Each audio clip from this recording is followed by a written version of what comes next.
Good morning, good morning, good morning, good morning mga kakokak! At sa mga taong tulog pa dyan, Uy, gising! Pagpasensya nyo na nga pala mga kakokak dahil ang aking mini vlog for today's video. Samahan nyo ako mag-vlog ng hubad, char! Anyway, for today's video guys, nag-mini vlog ako dahil parang gusto ko na naman talagang gawin yung aking nasimulan at ituloy yung aking nasimulan. Ang daming nasimulan pero walang natapos ang kakokak nyo. Highs! Well, anyway mga kakokak, this is a get ready with me mini vlog for today's video dahil nga naman padalawang dose ko na ng pagpapaturok dahil ako ay nakagat ng pusa. Pambihira naman talaga kasing pusa ito dahil sa dami-dami ako pang gustong tikman. Uy! Well, anyway mga kakokak, at eto nga, simpleng gayakan lang ang atake natin ngayon for today's video kasi nagmamadali tayo dahil sabi ng aking inay, uy, bilis-bilisan mo na dahil malilate ka na. Anyway, at dahil nga itong kakokak nyo ay hindi makalabas ng walang kilay, walang aura-aura ng konti, hindi naglalagay ng foundation sa mukha at medyo walang tiwala sa sarili. Kaya, ayan, fuck. Lagay-lagay muna tayo, makeup muna tayo pansamantala. Kasi nga naman, mas maganda kung may itsura.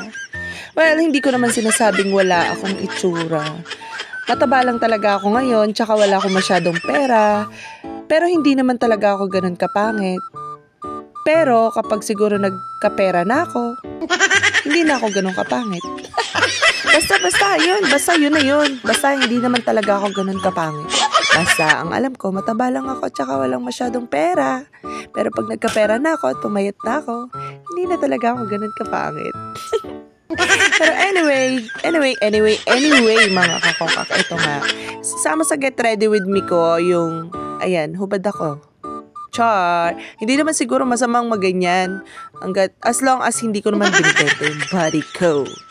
Well, pasensya na kayo sa kakokak nyo kasi talagang ganito na talaga yung pagiging normal kong tao. Ito na talaga. Ganito na talaga yung pagiging normal ko. Ito na siguro yung pinaka the best version of me, char.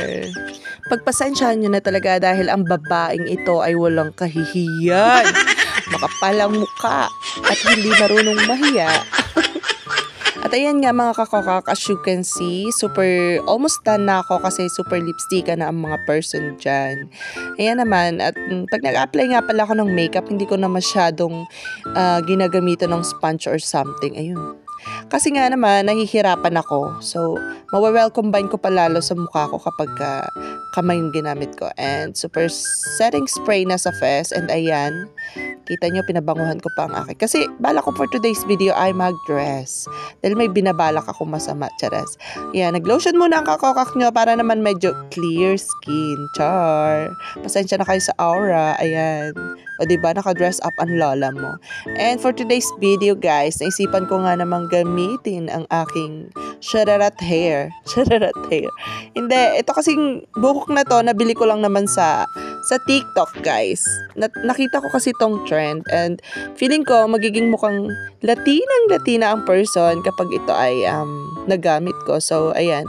Nag-setting spray nga pala ako sa hair kasi nga naman ang daming tirik-tirik ng hair ko. Hindi ko alam parang nabagyo yung buhok. Parang nanganak. Alam mo yun, nanganak. Tapos nagre-recover ng 5 months. Ganyan. Yung mga atake ko eh. At ito na nga guys. Ayan. Show ko na sa inyo yung haireret ng lola mo. Ayan. Tapos, yan. Pinarfume ka pa talaga. Yan. Tapos, madali lang yan i-apply guys. Yan. I-clip nyo lang. And then, yan. Diba? Oh, Latina. Latina ang person, ang atake. Ewan ko nga at naisipan ko nga itong gawin for today's video. Kasi, wala. Gusto ko lang pakita sa madla. Masaya lang ako parang nagko-cosplay ako, parang gusto ko yung iba-iba yung aura ko, iba-iba yung itsura ko. Kasi naisipan ko namang magpagupit, tapos ayan, hindi ako nakontento, bumili ako ng wig. Tada! O, diba? Ang ganda, 'di ba? Sino mag-aakala na ako ito, ang babaeng walang hiya. Oh, flex ko pa yung bag ko na nabili ko nga pala sa Likha Iraya. Shout out sa mga taga Abradi Ilog, yung mga gumagawa ng native crops sa may palengke. Anyway, this is all for today's video. Bye.